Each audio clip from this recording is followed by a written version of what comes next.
Hola, hola. Estamos aquí en un nuevo live.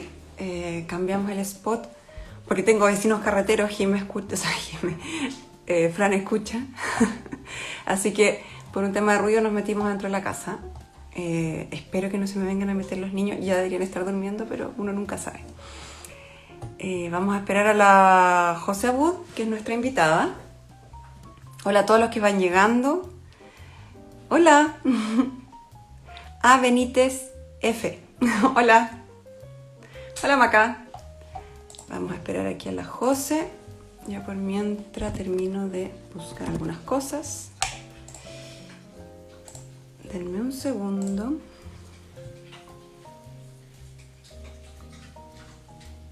Estoy aquí con mi perrita aquí, ya si aparece. Ya saben. Vamos a invitar a la José. A ver. Buscar. José.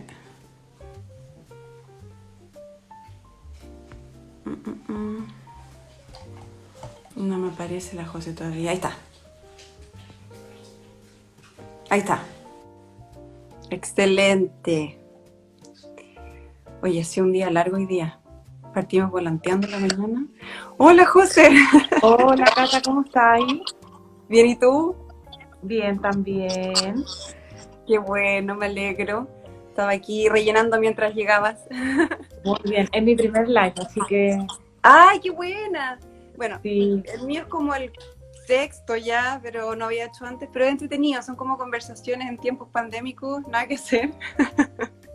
Después del toque, Claro, viste, tomando agüita aquí, muy bien. saludable. Oye, muchas gracias por sumarte, José. Estaba... No, gracias a ti por la invitación. La verdad es que para mí poder hablar de estos temas, conversarlo en este espacio, la verdad es que es una gran oportunidad, muy entretenido aparte, así que feliz de esta invitación. No, yo estoy tremendamente agradecida que yo voy a presentar a la José. María José es economista de la Universidad de Chile. Obtuvo un máster en Administración Pública de la Universidad de Columbia. Fue parte del programa de las Naciones Unidas para el Desarrollo en Nueva York. Tengo que leer porque son demasiadas cosas, José. Me habría encantado haberme lo aprendido de memoria, pero es que te No, pasaste. ¿Qué edad tienes? Fue jefa 34. de la... Fue jefa, tenemos la misma, 34 años. ¿En Fuiste serio? jefa, sí, fuiste jefa de la División de Estudios del Ministerio de la Mujer y Equidad de Género, jefa subrogante de la División de Políticas Sociales de la Subsecretaría de Evaluación Social del Ministerio de Desarrollo Social, y hoy es subsecretaria del Ministerio de la Mujer y Equidad de Género tras la salida de Carolina Cuevas al CNTV. Así es. Sácate un currículum, te pasaste. No, No, bacán. tú no tienes nada que decir, así que No, pero tremenda José, mujer power. me encanta, porque me encanta que tengáis 34 años, que tengáis toda esta experiencia, experiencia que tú quieres volcar al servicio público y hoy día desde el Ministerio de la Mujer, ministerio que a mí me encanta, aparte, todos los que me conocen saben que para mí el tema mujer es importante y más que tema. Creo que tenemos que ponerle harta cabeza. Yo a veces paso el dato, voy a pasarlo al tiro en mi live. Un muy buen libro para los hombres y mujeres, léanlo, La Mujer Invisible de Caroline Criado, donde revela que descubre cómo los datos configuran un mundo hecho por y para los hombres. Hay mucho que tenemos que aprender. Y José, a ver, hoy día justo salió el Mercurio, bacán, salió una nota en la que tú abordas los desafíos que vas a tener este nuevo cargo. Mencionaste ciertas cifras respecto al desempleo femenino durante la pandemia. Cuéntame un poquito ahí, cuéntame esta entrevista. Cuéntame Sí, un te poco. cuento un poco. Bueno, para mí lo primero es que tener la oportunidad de ser subsecretaria, de ser la subsecretaria más joven también del gabinete, es una tremenda oportunidad porque para mí esta causa, la agenda del ministerio, la verdad es que es algo que adhiero como ciudadana, como persona y creo que es tremendamente necesaria. Uno de los temas es los desafíos en temas laborales, que es lo que vamos a conversar hoy día, pero también es importante señalar que esta agenda es mucho más que eso, cómo impulsamos un cambio cultural de las relaciones que existen entre hombres y mujeres, cómo combatimos la violencia contra la mujer en todas sus formas, cómo potenciamos a la mujer en espacio de liderazgo, cómo promovemos la corresponsabilidad entre mujeres y hombres, y eso también es cosas que de alguna otra forma se mezcla con el desafío del ingreso, porque al final hoy día, cuando hablamos los temas de las cifras que vemos en la pandemia, que nosotros ya tenemos una brecha con respecto a los hombres, generalmente es como la mujer está en torno al 50% participación laboral, el hombre el 70%. Hoy día vemos cómo en este poco tiempo la mujer retrocede 10 años de avance en materia laboral. Y lo vemos con tristeza, lo vemos con preocupación, pero también con proactividad, en el sentido de decir, ¿qué está pasando ahí? Y lo más preocupante es que vemos que parte de esas mujeres que dejan de trabajar, hoy día, cuando uno las mira, no es que estén desocupadas en la categoría buscando trabajo, sino no están buscando trabajo. Entonces uno dice, ¿por qué tenemos a 700.000 mujeres que no buscan trabajo? Y es porque al final tiene que ver con todos los desafíos de género que tenemos más profundos, que es que los cuidados recaen en la mujer, que estamos en una pandemia, que se cierran los establecimientos educacionales y automáticamente es la mujer la que se hace cargo, es la mujer la que deja buscar trabajo porque hoy día tiene que enfrentar esos desafíos. Sí. Y efectivamente ahí donde tenemos que poner el foco de cómo nosotros eliminamos esa barrera para que esa mujer pueda volver a incorporarse al mercado laboral. Perfecto, tú hablas de que retrocedimos 10 años, como en qué hay cifras al respecto. Sí, o sea, uno ve, no sé, la tasa de participación laboral femenina que no sé, el año pasado llegó un pic histórico de 53,3% y ahora en el momento más crítico de la pandemia llegó a 41,2%, que es la que era hace 10 años atrás. O sea, literal, caímos 10 años en participación laboral femenina.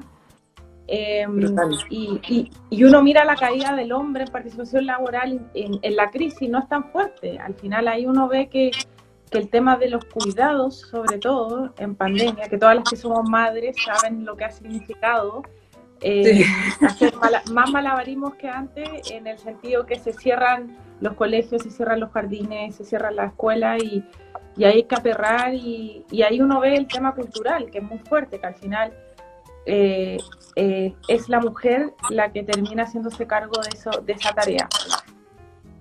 Así es. Sí, mira, es bien, yo encuentro que es súper brutal pensar que retrocedimos 10 años producto de la pandemia, y el punto es, a mí me gustó algo que dijiste, que no estamos, en el fondo que no estamos preocupados, pero a mí me da la sensación de que el ministerio está ocupado también. No solo hay preocupación, sino que también hay ocupación. Están buscando la forma en que efectivamente esta brecha de los 10 años que retrocedimos se acorte lo más pronto posible. Hay una cosa a mí que me gustó mucho de tu entrevista que me hace mucho sentido en cómo yo entiendo las políticas públicas también, que las políticas públicas tienen que ser raíces que van desde abajo generando cambios estructurales, que incluso pueden generar cambios de paradigma. Siento que en Chile en general, no, voy a hablar así como en general, pero de repente estamos acostumbrados a políticas públicas que te solucionan un síntoma. Si el síntoma fuera el resfriado, la política pública va a ser el paracetamol, digamos. Pero ¿qué es lo que ocasiona ese resfriado? No nos hacemos cargo. ¿Te fijáis? Y me da la sensación de la entrevista que tuviste, de que tu perspectiva respecto a ahora en el ministerio y tu pega también es preocupémonos de lo que hay debajo, para que esto sea para siempre.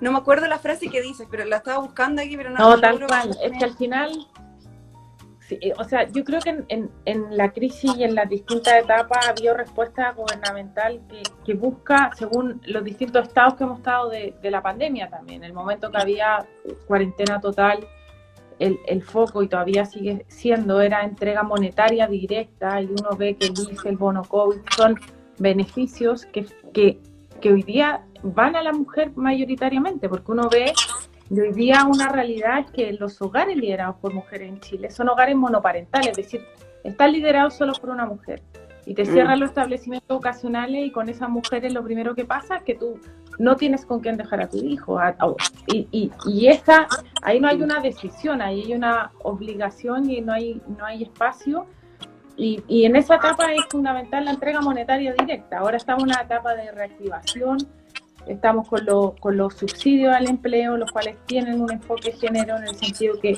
promueven la contratación femenina.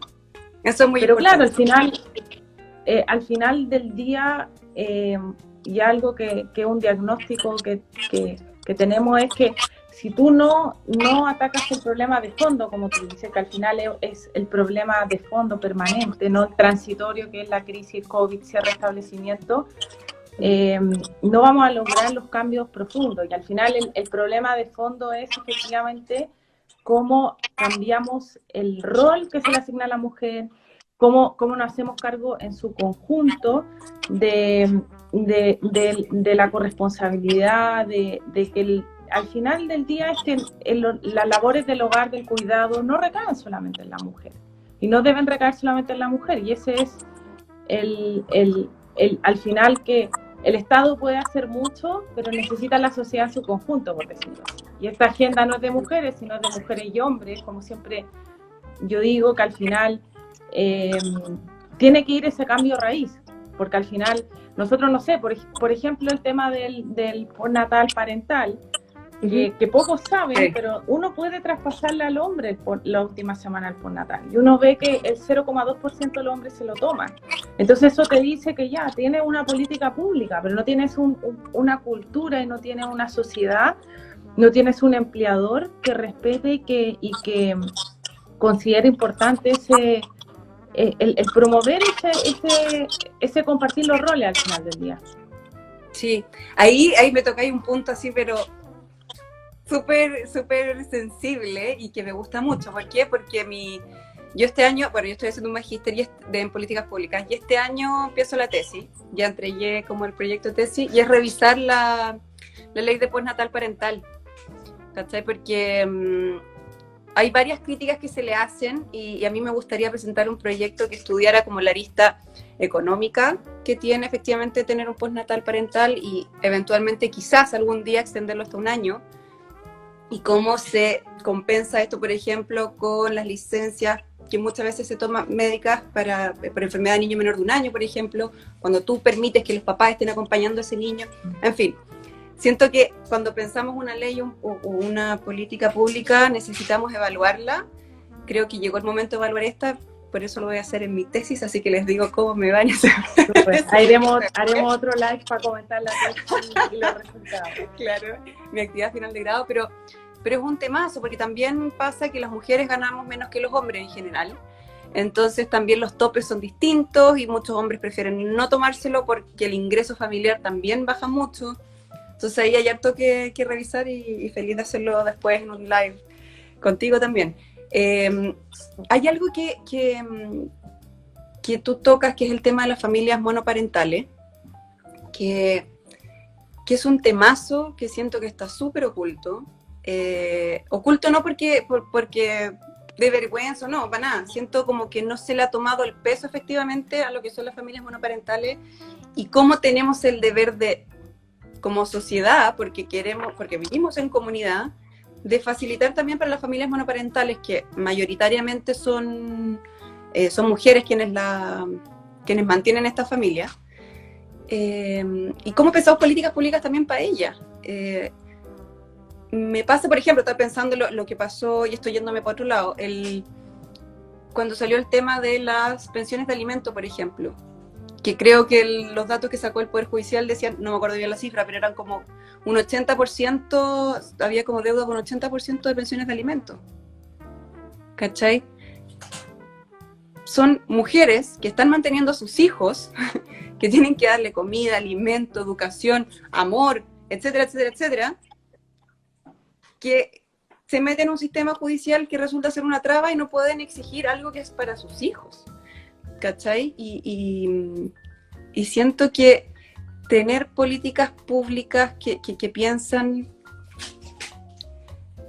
en cómo podemos mejorar la vida de estas mujeres, porque efectivamente mejorando la vida de estas mujeres también vamos a mejorar la vida de estos niños, y yo pienso en la sociedad como un engranaje, ¿cachai? Somos todo parte del mismo sistema, entonces me gusta mucho escuchar, por ejemplo, de verdad, o sea, no lo había escuchado antes y por eso lo recalco harto, que necesitamos medidas permanentes para problemas que son estructurales. Esa es como la frase que creo que dijiste. Y hablaste de la ley de Sala Cuna. Sí, bueno. Cuéntanos un poquito. Sí, bueno, el tema de las pensiones de alimentos es un gran tema y al final tiene que ver con derechos, deberes que cada ciudadano tiene y sobre todo que tienen los padres. Ese es un temazo, nosotros lo estamos abordando al Ministerio, pronto tendremos novedades al respecto de cómo generar una mejor cobranza y también cómo hacer valer los derechos, no solo, al final son los de los hijos, pero también avanzan con responsabilidad, porque al final del día vemos que en Chile, como yo decía, y como tú señalas, al final hay una parte importante de hogares sobre todo los quintiles más vulnerables, que son liderados por mujeres. Uno ve el registro social de hogares, ve los tramos de vulnerabilidad y ve cómo se comporta la jefatura del hogar femenina y se concentran en los quintiles de más bajo ingreso. Y eso es un temazo porque muchas veces, por ejemplo, se habla de la importancia del empleo femenino para el progreso económico del país, pero también esta agenda es una agenda que tiene un foco social importante y tiene un foco en el progreso de muchos hogares. Me fui por las ramas de lo que me está ahí. Lo mismo, me encantan. Pero estamos conversando de todo. Estamos conversando sí, pero ahí Sala Cuna es fundamental, porque hoy día el gran tema Sala Cuna es que tenemos una legislación en el Código Laboral que obliga a las empresas con más de 20 trabajadoras a tener Sala Cuna. Y que esa legislación en un momento con una buena intención, pero hace mucho tiempo, sin una mirada de género global, se pensó para incentivar la contratación femenina y para el cuidado de los hijos, etc. Pero lo que ocurre en la práctica es que es bastante discriminatoria, porque le asigna ese costo de contratación a la mujer y muchas empresas no quieren contratar la mujer número 20, perdón, porque implica entregarles a la cuna a todo el resto, especialmente a las pymes. Y también es discriminatoria no solo porque le asigna un costo a la mujer, sino porque también es injusto que el Estado, que existe una legislación que a mí me entrega, si estoy en una empresa grande es a la cuna, pero si yo trabajo en una empresa pequeña de menos de 20 trabajadoras no tengo ese derecho. Entonces este ha sido un proyecto que transversalmente varios gobiernos han tratado de sacar. Nosotros tenemos un proyecto de ley, nosotros estamos trabajando ahora con el Ministerio del Trabajo. El presidente nos puso como prioridad sacar esta ley hoy día porque queremos expandir el derecho, por un lado, que todas las mujeres trabajadoras tengan el mismo acceso, pero también queremos promover la corresponsabilidad en la entrega de este beneficio y que ya las mujeres tienen suficientes trabas para trabajar y asignarle un costo a su contratación es una traba que tenemos que eliminar esa barrera. Así que es una de las prioridades de este año y sobre todo en este minuto que las mujeres, sobre todo para poder reinsertarse en el mercado laboral, las 700.000 mujeres que hoy día no están buscando empleo y que trabajaban hace un año atrás, necesitan de que eliminemos todo el tipo de barreras existentes para su incorporación y que puedan generar ingresos nuevamente. Sí, no, y me gusta esto de que al final también cuando tú hablas de la corresponsabilidad y la ley la ley de acceso a la cuna, es que entendamos que los hijos se tienen de dos y que está bien, las mujeres cumplimos un rol de mamá, pueden estar los papás también, pero a ver, el tema es, efectivamente hemos tratado el tema de los hijos como un tema de madre, ¿cachai? Cuando en realidad es de familia. Independiente de la conformación exactamente, de familia. y también por eso es muy importante, porque yo digo, por un lado están las políticas públicas que podemos promover, que el Estado puede impulsar, pero también esto es un cambio de paradigma de la sociedad, y ahí es muy importante también cómo el Estado históricamente ha concebido la protección a los niños, que al final es protección a la maternidad, se le asigna en el Código Laboral a la mujer. Entonces también la nueva Constitución, yendo a otro tema, pero también hay un espacio gigante. Nosotros sabemos que la Constitución no resuelve políticas públicas, pero sí también sienta los derechos, deberes de las personas, los principios que te rigen como sociedad. Y ahí hay mucho que hacer en esta materia. Al final nosotros le llamamos corresponsabilidad, que es cómo el cuidado de los hijos debe recaer en igualdad de condiciones entre padre y madre. Y eso se resuelve con políticas públicas, con principios que establecemos en la Constitución, pero también tiene que ver mucho con un cambio cultural, no solo de hombres, sino también de mujeres. Nosotros, por ejemplo, vemos encuestas de opinión, y también las mujeres, también tenemos nuestra cuota de responsabilidad y de carga cultural, que al final muchas veces nosotras sentimos que hacemos las cosas mejor que los hombres en ciertos aspectos, que asumimos ciertas responsabilidades, que nosotras pedimos ayuda, siendo que no, esto no es ayuda, esto es lo que corresponde. Entonces también yo creo que es un cambio cultural que está en marcha. Uno ve, no solo en Chile, a nivel mundial, en los últimos años, cómo había un movimiento que parte con el Me Too, con las demandas feministas, que son muy necesarias, ese movimiento que nace en la ciudadanía. Y es un cambio que está en marcha, pero es un cambio lento, es un cambio que requiere de nuevas generaciones, de décadas, pero al final que creo que ya hubo como un despertar, y especialmente no solo en el tema de la corresponsabilidad, también en la violencia. Uno ve que el ámbito de lo que nosotros le llamamos violencia ha aumentado, ha crecido, y eso es bueno, porque yo creo que el Chile de hace 5 o 10 años consideraba violencia cuando llegamos a un acto físico, sexual, o el peor de la situación de la violencia, un femicidio, pero hoy día la sociedad está condenando actos de violencia que antes no eran condenables y que no eran asimilados como violencia, y eso también es muy importante. ¿Cómo qué actos, por ejemplo? ¿Ah? ¿Cómo qué actos, por ejemplo? No, por ejemplo, la violencia económica, que era algo que antes era algo que puede que nuestra sociedad no entendía a qué se refería, pero es que a ti te manipulen con temas económicos, que no te permitan trabajar, que controlen tus gastos, que al final uno podría... Me acuerdo que cuando yo era jefa de estudio estuvimos en Francia conversando sobre las encuestas de violencia, y era importante ver cómo se preguntaban las cosas, porque si te decían, ¿usted ha sufrido violencia en su vida? No. ¿Usted ha sufrido violencia económica? No. Y uno, cuando daba los ejemplos de situaciones de violencia, sí habían vivido. Entonces ahí tú dices, hay también como una falta a veces de conocimiento y de comprensión, y creo que ese cambio cultural está en marcha, y tanto en hombres como mujeres. Y creo que ahí también ha existido, y vemos en casos emblemáticos en Chile, una condena absoluta, transversal a situaciones, y en ese sentido también el condenar la violencia de quien venga y donde venga, aunque no crean, tiene mucho que ver con la agenda económica, porque uno ve, y una mujer que está sufriendo violencia al final es un círculo, porque una mujer que sufre violencia y que no tiene ingresos propios no puede salir de esa situación. Y una mujer que tiene ingresos propios muchas veces tiene una menor tolerancia a la violencia, porque al final no hay una dependencia económica, y eso es fundamental. Acá no son agendas separadas, sino que son agendas que tienen mucho que ver. Ambos desafíos tienen que ver. Sí, me gusta tu mirada integral respecto a cómo tenemos que comprender el rol que tiene hoy día el Ministerio de la Mujer en las políticas públicas que implementamos. Porque si miramos de forma parcelada esto, claro, por un lado está la violencia, por el otro lado está el tema laboral, por el otro... Pero necesitamos crear esta sinergia. El tema de la violencia económica es brutal. Es heavy, pasa mucho más de lo que pensamos, y me gusta que hoy día estemos hablando de esto y que sea tema, ¿cachai? Porque efectivamente antes no era tema. Si el pololo, el marido, el no sé quién te decía, te controlaba cómo te vestías, te decía que podías o no podías salir. O sea, yo estoy incluso pensando cuando yo era chica, que tampoco fue hace tanto tiempo tampoco fue. ¿Te fijáis? Cosas que nosotros encontramos súper normales.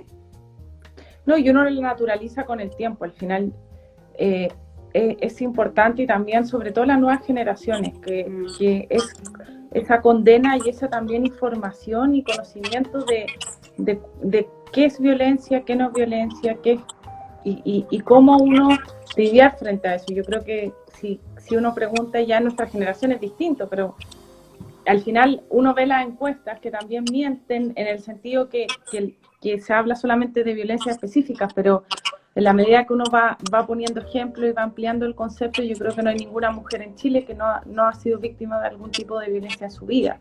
O sea, Y eso es el gran desafío y bueno, y aprovecho que es súper importante decir que siempre nosotros tenemos el Fono 1455, que es un fono 24/7 de orientación, de escucha, de derivación, y es importante porque uno también la difusión de los canales, nosotros ahora por ejemplo, no sé si se han fijado, pero siempre que en los matinales se habla de estos temas, se pone el teléfono, ahí hay un tema con los medios de comunicación que logramos importante, porque al final yo creo que hay mucho de esto, hay muchas mujeres en Chile que viven de violencia en silencio. Y hay una mezcla de cosas por qué ocurre, pero lo importante es siempre que sepan que no están solas, que existen canales, que existen espacios y desde el Servicio Nacional de la Mujer y la Equidad de Género tenemos tanto el 1455 como también programas de atención que están siempre disponibles a las mujeres de Chile. No, qué bueno que porque se me había puesto en pausa, parece. Porque al final siento que en la medida que estos temas los empecemos a tocar, porque son temas peludos, no son temas fáciles de digerir, no es un tema de conversación de sobremesa un día domingo con la familia, ¿cachai? Pero sí puede ser un tema con las amigas, puede ser un tema de conversación con las amigas, con los amigos también. Aquí cuando yo creo que hay algo súper importante, que es que no es que nosotras hayamos nacido iluminadas y sepamos que todo esto es incorrecto, ni mucho menos.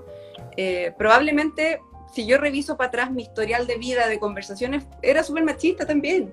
Tenía cosas o normalizaba situaciones que hoy día no lo hago. Yo creo que esto tenemos que tener todos la suficiente humildad para entender que esto es un proceso de aprendizaje en que nos tenemos que ayudar todos, porque al final cuando la mitad de la población se queda atrás, cuando las mujeres nos quedamos atrás en todo ámbito, en participación política, en economía, en temas de violencia, ¿no? ¿Cachai? Es la mitad de la población la que no está aportando lo que tiene que aportar. Para mí el tema de la participación política también es fundamental.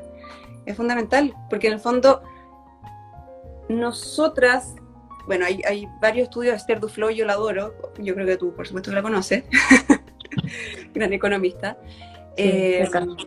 sequísima, y ella hizo un estudio en India. Mira, si me equivoco en los datos, me cacharreo con los datos, por favor me aclaran, pero lo importante es lo de fondo.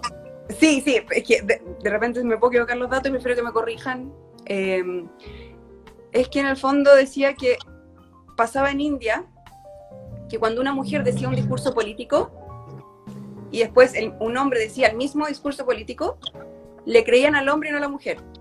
La gente sentía que era más confiable el hombre que la mujer. Y era porque había muy pocas mujeres en política. Pero cuando esa mujer lograba entrar a algún cargo de representación política, la evaluación que le hacían después de ejercer era mucho mejor. Y efectivamente la participación de mujeres en política, lo que demostraba este estudio era que ellas tenían más, en el caso de la India, tenían mayor conexión como con la vivencia del día a día, el hecho de tener que entender cómo criar, cómo educar, cuánto costaba en el fondo el costo de la vida, dónde tenían que ir las ayudas efectivamente, porque a ellas les pasaba, ¿te fijáis? Entonces, siento que este ministerio hay que sacarle el jugo. Me encanta, pues digo, me encanta la entrevista de hoy día. Si no la han visto, está en el Mercurio, ¿cierto? Sí, en el Economía y Negocio. En Economía y Negocio, en Mercurio, muy buena entrevista, por favor, léanla. Y ahora lo que yo quiero hacer, José, es que bajemos esto a nivel local. Desafíos municipales. Desafíos municipales. Al final, creo que tenemos que trabajar desde distintos sectores para poder lograr efectivamente la equidad. Hay varias propuestas. Nosotros tenemos la recuperación económica de los vecinos y las vecinas como uno de los ejes de campaña. Cuando hablo de nosotros, sepan que hablo de nosotros porque hay un equipo con el que estoy trabajando. un equipo bacán de personas, de amigos increíbles que el día de hoy me permiten tener una página web con un contenido muy, muy rico. Y también me han apañado volanteos, etc. Así que un saludo para el equipo. Y la recuperación económica de los vecinos y las vecinas, por ejemplo, nosotros proponemos los focos prioritarios de reactivación económica. Creemos que el municipio tiene el deber de establecer focos prioritarios de reactivación con el presupuesto. Y uno de los que pensamos, que es un ejemplo, pueden haber más, y estamos súper dispuestos a escuchar también, es el tema de los jardines infantiles. Esto también ha salido en varias columnas y todo. En la medida, bueno, los jardines infantiles son mayoritariamente mandan saludos de vuelta. Mayoritariamente son de mujeres. Trabajan mayoritariamente mujeres en los jardines infantiles.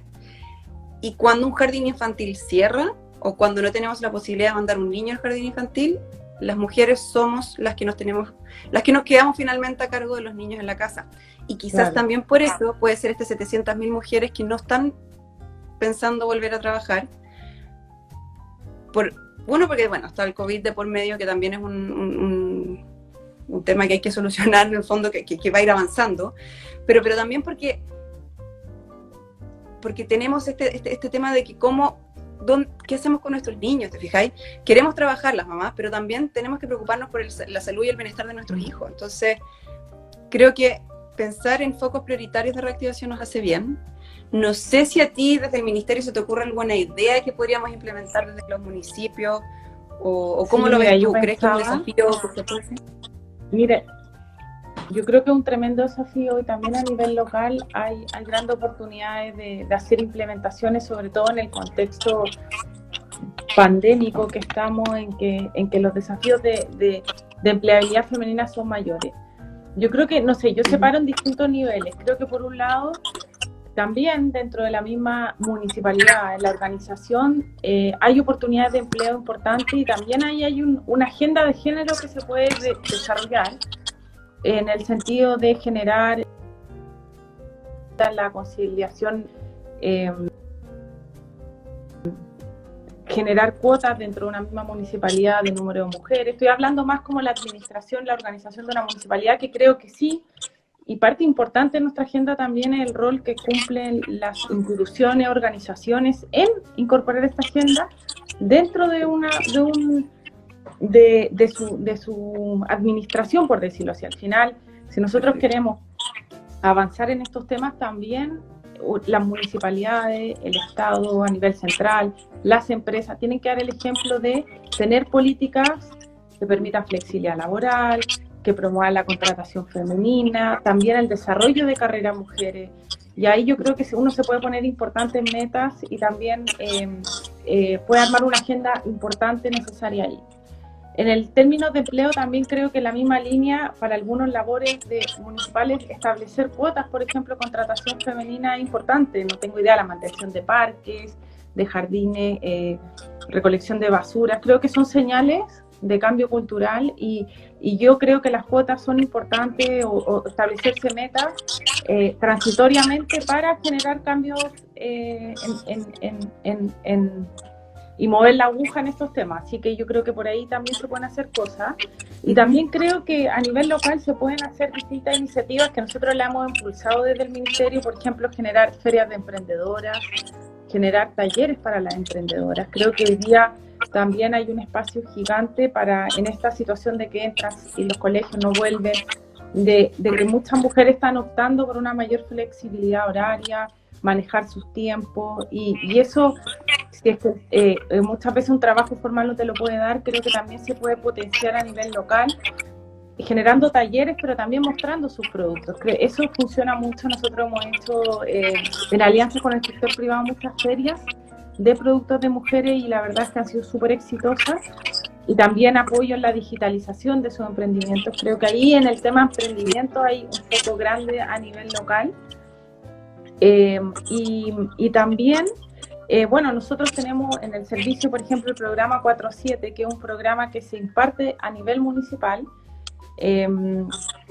Creo que ahí también hay un espacio importante de reimpulsarlo ahora que han abierto los colegios, los establecimientos educacionales. Ahí Ahí también, creo que hay mucho que hacer, la verdad. Creo que también el conocer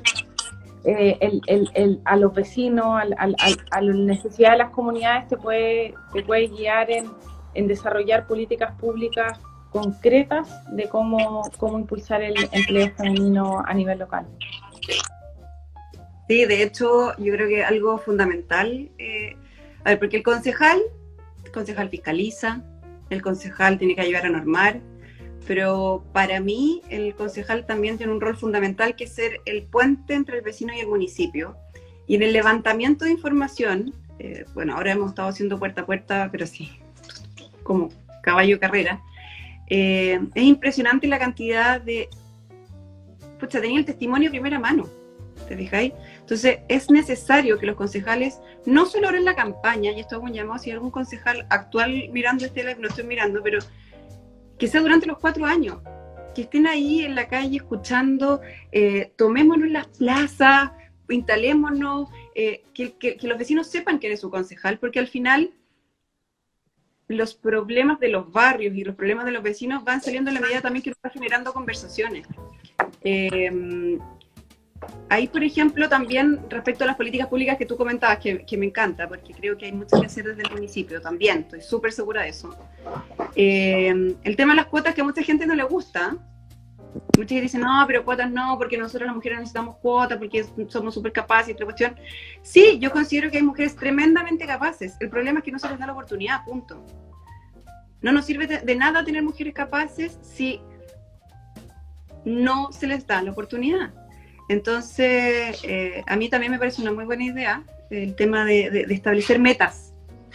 Como de aquí a tantos años queremos llegar a que exista tanta contratación de mujeres, pero no solo, a mí me gusta pensarlo también, y cuando lo pienso también en el sector privado, como en las directivas también, ¿te fijáis? Los cargos, porque al final total, cuando logran, como necesitamos mujeres en todos los niveles, ¿cachai?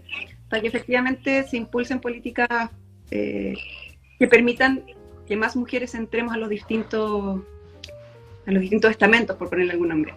Hay otro de los proyectos que nosotros tenemos en la página que es que se llama Vecinos contratan a vecinos. ¿Y de qué se trata? Es que estamos pensando también que hay mucha reconversión laboral, hay mucho emprendimiento, pero también hay muchos vecinos de Las Condes y probablemente de muchas otras comunas que son profesionales o que prestan algún servicio. Y imagínate, podríamos hacer un hub, así, voy a decirlo súper vulgarmente, pero un Tinder de servicios profesionales de Las Condes. Oye, ¿sabes que necesito una hora, por ejemplo, de un psicólogo? Y tengo una psicóloga a 2 cuadras, ¿cachai? Pucha, me gustó, sigo atendiéndome con ella. Necesito una abogada, un abogado. Bueno, y ahí también puede caer, necesito a alguien que cuide a mis hijos, una cuidadora, porque al final uno ve también hacia los que van, no sé, Francia, Inglaterra, que el tema de cuidado funciona muy a sistema barrial. Yo creo que ahí se me fue comentar eso, pero ahí también hay un rol clave desde las municipalidades, generar sistemas alternativos de cuidado que al final, que sea un poco como tú decís, Cata, de que funcionen un poco de la relación entre los vecinos, pero sí al final es generar empleo interno, por decirlo así, y también solucionar el desafío cuidado, que muchas veces se prefiere que sea en tu casa con alguien conocido, pero eso también a veces no es posible si no existe ese canal que te una. No, exactamente. Voy a leer un par de comentarios ahora porque siempre me retan porque nunca leo nada. Soy pésima para leer. Y tuve que muy conectar. Bien. Yo no alcanzo a leer nada, así que... No, yo voy a estar así como Mr. Magoo, pero bueno, se me acaba de caer el carnet. Acabo de mencionar a Mr. Magoo. Espérame. Dice... Ahí dicen 2 grandes. Muchas gracias. Aquí... Eso es algo que no se ha considerado con la medida del 10%. Las mujeres tienen menos ahorros previsionales por empleos informales y lagunas en sus cotizaciones, si es que cotizan. Es una realidad sí. Totalmente. Y también, claro, las mujeres tienen menos pensiones, eso es, y al final es porque están menos, que entran y salen más del mercado laboral, por ahí también es clave. Parte de la reforma de pensiones busca eso, que es mejorar, equiparar la cancha entre mujeres y hombres en la materia, en materia pensión, en lo que uno recibe después en la jubilación. Perfecto. Mi subse favorita. Más mujeres en directorios. Es Álvaro. Álvaro. Dice, las Condes contratan a las Condes. Claro, vecinos contratan a vecinos. Al final hay muchos sistemas de barrio que funciona bien. Hay un proyecto que nosotros, que yo lo meto todo el rato, pero que se llama, es un plan maestro. Hay una ONG que se llama 880. Y nosotros queremos integrar el plan maestro Las Condes 880. ¿Y qué quiere decir? Que tanto un niño de 8 años como un adulto mayor de 80 se sientan libres, tranquilos y seguros transitando por la comuna. Y de esa forma va a ser una comuna amigable, segura y tranquila para todos. Creo que pensar más en barrios, creo que la pandemia nos ha demostrado que tenemos que estar más unidos, como generar contacto, preocuparnos del otro. Bueno, y también lo que vimos después del 18 de octubre, o sea, el pensar en individual, como individualistamente, creo que nos trajo muy malas consecuencias. Y pensar que, claro, pensemos en barrio, por ejemplo, cuando tú conoces a tus vecinos, problemas que antes podían ser gigantes, una cuestión terrible, después se transforman en cosas que tú puedes solucionar porque lo llamáis al teléfono y le decís, ¿sabes qué pasó esto? Pucha, bájale la música o no sé qué. Cuando tú conoces a la gente con la que vives, cercana, generas fraternidad, generas comunidad. ¿Cachai? Y también el sentido de comunidad es clave con el combate a la violencia al final. Nosotros vimos en pandemia que no solo en Chile, sino que a nivel mundial aumentaron los índices de violencia intrafamiliar. Y tiene que ver especialmente porque el confinamiento, el muchas mujeres convivir en espacios de repente hacinados 24/7 con un agresor, más los niveles de estrés y angustia que implica estar en confinamiento, mostraron un aumento importante sustancial y eso también al final, bueno, nosotros estuvimos implementando distintas medidas para poder hacer denuncias silenciosas, porque el gran desafío es que ya un teléfono o ir a comisaría, el WhatsApp, el 1455, que todavía funciona, la verdad es que ha sido súper usado y es impresionante que uno ve la necesidad también que había de generar un canal silencioso. También desde Fiscalía se generaron la posibilidad de generar denuncias electrónicas. Ha habido ahí un cambio de cómo poder facilitar los canales de atención en un contexto de cuarentena y de convivencia con un agresor. Y ahí también la comunidad tiene un rol fundamental, porque al final parte de este cambio cultural en marcha y cómo va cambiando nuestra sociedad, y cómo ha transitado la violencia intrafamiliar de un ámbito privado a uno público. Hace 20 años atrás, cuando se discutían estas leyes en el Congreso, los parlamentarios decían, ¿por qué estamos hablando de esto? Si esto es problema de las familias. Nos estamos metiendo en los temas de pareja. Eso, de la puerta para adentro. Exacto, y era, oye, no te metas. Y uno veía una pareja peleando, no sé, hace 20, 30 años atrás, y era, oye, que solucionen ello acá. Y ahora existe un avance en que estos problemas, existe un sentido de responsabilidad por parte de la sociedad. Es decir, el no lo dejes pasar, que fue una campaña que impulsamos hace, creo ya 2 años desde el Ministerio, en que buscaba ese mismo espíritu. Tú eres igual de cómplice y parte del problema, si tú dejas pasar un hecho de violencia y no dices algo, no actúas a tiempo, y eso también tiene que ver mucho con el rol a nivel local, a nivel comunitario, que pasa en una municipalidad, en cómo yo genero también esa concientización, ese llamado a que el combate de la violencia es responsabilidad de todos al final.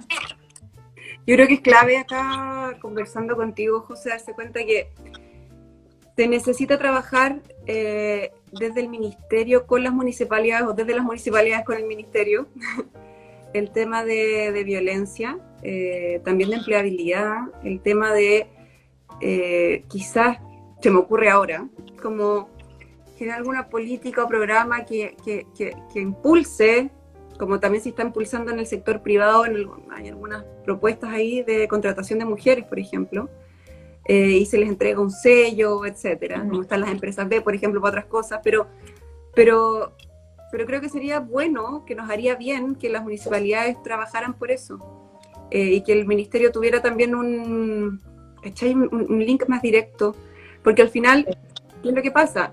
En general, el sector político está súper desprestigiado, pero la gente sigue confiando en los municipios. En la primera, donde primero recurren los vecinos, las personas, es a los municipios cuando tienen algún problema.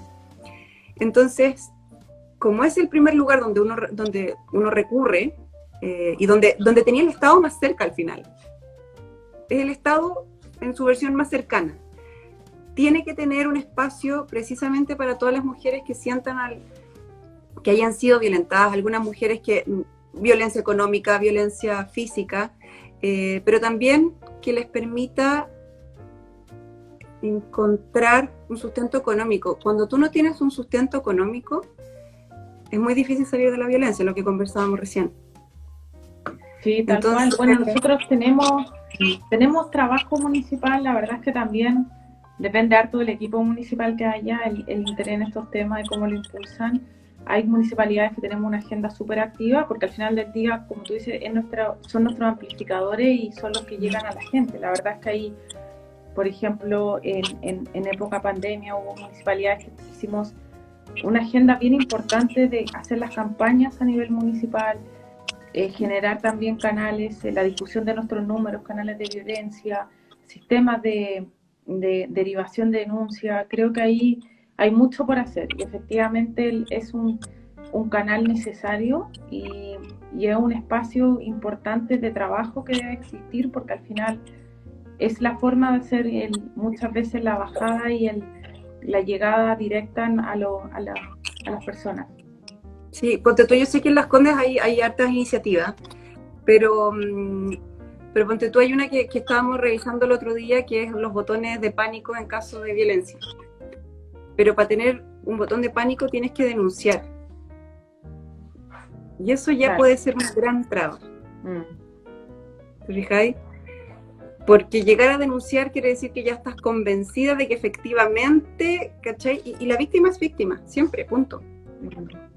Sí, pero entonces, en promedio la mujer se demora como 8 años en realizar una denuncia. Esas son algunas de las cifras, en el sentido que efectivamente es complejo, ¿no? Y también hay mucha retractación en la denuncia, entonces también ahí hay un punto importante en ese diseño.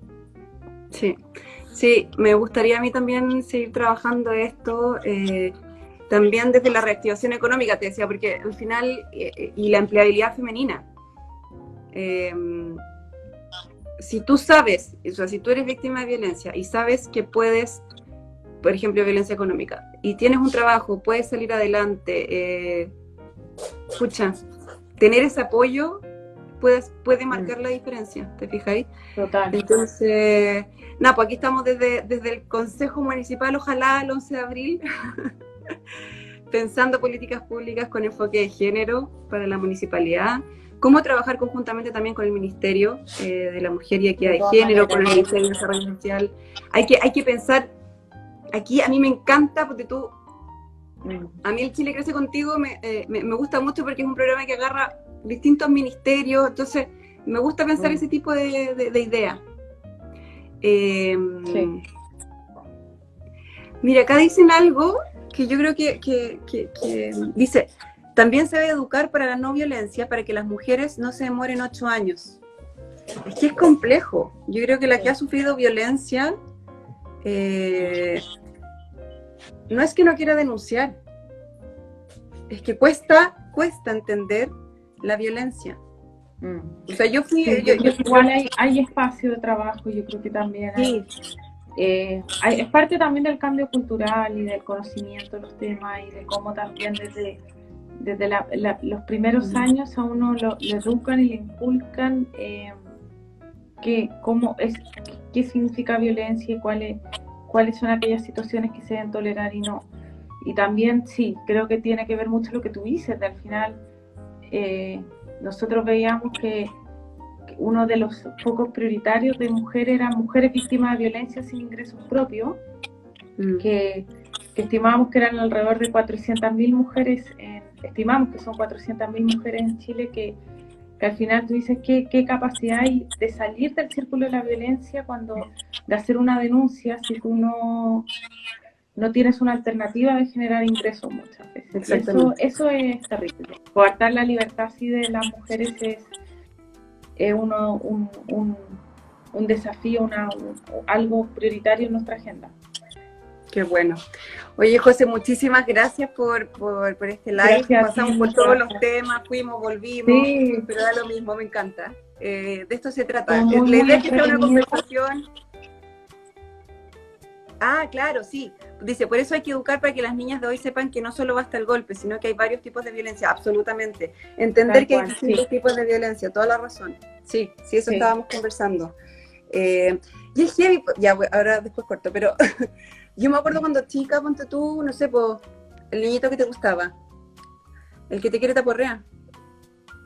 Macabro, ¿cachai? Y eran No, y ahí enseñanzas. también hay un rol, nosotros tenemos una agenda importante con Minedu, y ya con esto cierro, pero es súper cierto lo que decían ahí, porque al final los estereotipos de género en la educación, erradicarlo es fundamental, porque ahí también hay temas que tú vas generando ciertos estereotipos, ciertos roles, es decir, en los mismos libros texto educativos, los ejemplos que usan de hombres o mujeres para distintas, me entró un pelo, perdón, profesiones.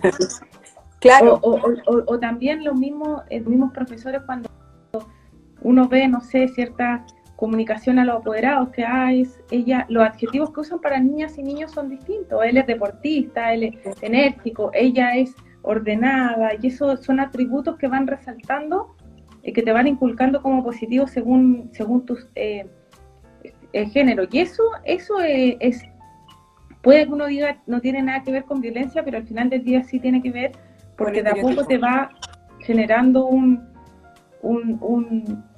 rol distinto entre hombres y mujeres, y también la aceptación de ciertas conductas, de ciertos como situaciones que las consideran aceptables. Entonces ahí desde la educación hay mucho que hacer también, y ahí tenemos una agenda también interesante. La podemos dejar para otro live. Sí, no, y queremos y más mujeres, más niñas estudiando ciencias, matemáticas. Creo que ahí en educación también hay harto que hacer con el Ministerio de Ciencias también. La subsecretaria, Sí, con ambos tenemos una agenda. Sí, con ambos ministerios tenemos una agenda bien completa, bien interesante de hacia dónde llevar estos temas. Otro live. Sí, otro live para ciencias y educación, con enfoque de género. Me encanta, feliz. Oye, José, muchas gracias. De verdad, ha sido un gusto hablar contigo. Me encanta, somos iguales en deberes y derechos, hombres y mujeres. Súper de acuerdo. Sí, muchas gracias, porque me encanta, porque siento que haces cercana esta subsecretaría. Que bueno, esa es la idea, que al final uno es servidor público, como dicen, no, nada más que eso. Sí, así que sí, el Estado siempre tiene que estar a disposición y llegar a los que más lo necesitan. Al final del día eso es lo que motiva, y por eso uno está acá. Así que muy agradecida la invitación, mucha suerte en tu candidatura. Gracias. Espero que podamos trabajar juntas después de abril. Sería maravilloso. Si no, igual vamos a trabajar juntas, algo se me va a ocurrir, así que no te preocupes. De todas maneras. Cuídate, José. Que estés bien. Un abrazo, chao a todos. Gracias.